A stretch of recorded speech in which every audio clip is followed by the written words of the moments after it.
আপনারা যারা second hand iPhone কিনতে আসার পরে আপনারা 4-5 বছর আগের ফোনগুলো ম্যাক্সিমাম কাস্টমার 90-র ওপরে ব্যাটারি হেলথ চান। তো ভাই 4-5 বছর আগের ফোন ব্যাটারি 90-র ওপরে কীভাবে থাকে? কোনো দিন এটা পসিবল না। আর আপনারা যখন কিনতে আসেন, কিনে আসার পর আপনারা কী চেক দেন? আপনারা চেক দেন যে ডিসপ্লেতে ট্রুটোন আছে কি না, ঠিক আছে? তারপর হলো আপনার ব্যাটারি হেলথ চেক করেন যে 90-র ওপর আছে কি না। তারপর আপনারা সিম চেক করলে দেন। তারপর আপনার 3 টুলসে চেক করেন যে সব নর্মাল আছে কি না। তো ভাই এগুলো সব কিছু এডিট করা যায়। তো যখন একটা ফোন খোলা হয় বা বুস্ট করা হয়, তো আপনার ডিসপ্লেতে চারো সাইডে যখন আঠাটা দেওয়া হয়, আপনার যতই দেন এটা কোনো কিছুতে আপনি বুঝতে পারবেন না ফোনটা খোলা হয়েছে কি না।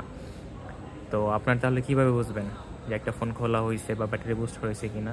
কিনতে চান তাদের জন্য আমার নেক্সট ভিডিও থাকবে আপনার একটা সেকেন্ড হ্যান্ড আইফোন কিনতে গেলে কীভাবে বুঝবেন যে ব্যাটারিটা বুস্ট হয়েছে বা খোলা হয়েছে কি না। তো তাড়াতাড়ি আপনারা সাবস্ক্রাইব করে সাথে থাকুন।